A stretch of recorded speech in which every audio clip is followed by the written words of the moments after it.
అద్భుతం అంటే ఎలా ఉంటుంది? ఓ చిన్న కథ చెప్పుకుందాం అర్థమైపోతుంది మనకి. అనగనగా అది ఓ పెద్ద అడవి. అందులో ఓ లేడీ తన పిల్లతో కలిసి హాయిగా జీవిస్తుంది. ఆ తల్లి, పిల్ల ఎన్నో ఆటలాడుతూ, పాడుతూ కొండా కొన తిరుగుతుండేవారు. ఇలా ఉండగా ఒకరోజు దగ్గరలోని వాగులో నీరు తాగటానికి వెళ్తానంది లేడి పిల్ల. తొందరగా వచ్చేసే, అలాంటి వాగుల దగ్గర ఎక్కువసేపు ఉండకూడదు, పులిలాంటి వస్తుంటే జాగ్రత్త అని బోల్డని జాగ్రత్తలు చెప్పి పంపిస్తుంది లేడీ. తనేమో ఆ దగ్గరలోని గట్టు మీద పచ్చిక బయలు మేస్తూ ఉంటుంది. దాహం తీర్చుకోవటానికి వాగు దగ్గరికి వచ్చిన లేడిపిల్ల నీరు తాగేసి గబగబా అమ్మ దగ్గరికి వెళ్ళాలి కదా. ఉమ్మ్. చిన్నపిల్లగా ఏం చేస్తుంది? ఆ నీటిలో తన ప్రతిబింబం చూసుకుంటూ, ఆ నీటిని కాళ్ళతో తొక్కుతూ ఆడుతూ అక్కడే కాసేపు ఉంటుంది. ఇంతట్లో ఎక్కడి నుంచో పెద్ద పులి గాండ్రింపు వినిపించింది.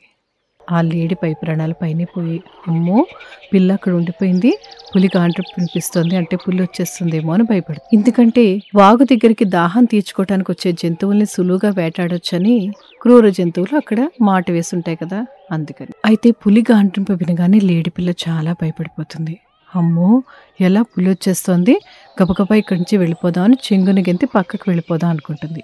అయితే ఓ పక్క వేటగాడు బాణం ఎక్కుపెట్టి కనిపించాడు. మరో పక్క చెట్టుపై నుంచి ఒక కొండ చిలువ పెద్దగా నోరు తెచ్చి లేడి పిల్ల వైపే చూస్తుంది. అంటే చావు మూడు వైపుల నుంచి ఆ లేడి పిల్లని తరుముతుంది. ఇదంతా దూరం నుంచి చూసిన లేడికి దుఃఖం ఆగలేదు. నా పసిపాపను కబళించడానికి మృత్యువు ఇన్ని రూపాల్లో రావాలా, ఎంత అన్యాయం భగవంతుడా, ఇప్పుడెలా, నేను నా బిడ్డను ఎలా రక్షించుకోను అని బలబలా ఏడుస్తుంది. లేడి పిల్లను ఓవైపు వేటగాడు బాణం, మరోవైపు కొండ చిలువ, ఇంకో పక్క సింహం, మూడు అదును చూసి మట్టు పెట్టడానికి సిద్ధంగా ఉన్నాయి. ఆ లేడి పిల్లకి అర్థమైపోతుంది, నేను చావటం ఖాయం, కానీ ఎవరికి చిక్కుతానన్నదే తెలియటం లేదనుకుంటుంది. దూరాన కనిపిస్తున్న తన తల్లి వైపు ఒకసారి చూస్తుంది. ఆందోళనతో ఆ లేడి తన బిడ్డ వైపు ఉరుకుతూ రాబోతుంది. బాణం ఎక్కుపెట్టిన వేటగాడిని ఓ కొండ చీమ కుడుతుంది. చురుక్కుమన నెప్పికి వేటగాడి బాణం కాస్త గురి తప్పుతుంది. సింహానికి ఆ బాణం తగిలి పెద్దగా గర్జిస్తూ నేల కొరిగిపోతుంది.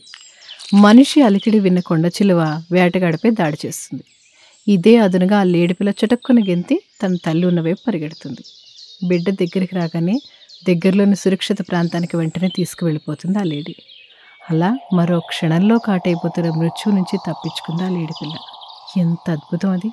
ఎవరైనా అలా జరగగలదని ఊహించగలరా? ఆ లేడిపిల్ల ప్రాణాలతో బయటపడగలదని అనుకోగలరా? అదే అద్భుతం అంటే.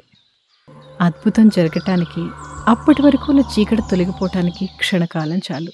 పరిస్థితులు పగబట్టాయని, ఎక్కడా అవి సర్దుకునే అవకాశం లేదని నిస్సహాయంగా జీవితాన్నే వద్దనుకునే వారికి ఏమో మరో క్షణం అద్భుతాన్ని ఆవిష్కరిస్తుందేమో. ఓ చీమ ఓ లేడిపిల్ల ప్రాణాన్ని కాపాడినట్టే మనల్ని రక్షించడానికి మరేదో సిద్ధంగా ఉందేమో. ఏ క్షణంలోనైనా ఏ అద్భుతమైనా జరగవచ్చన్న నమ్మకమే జీవితం.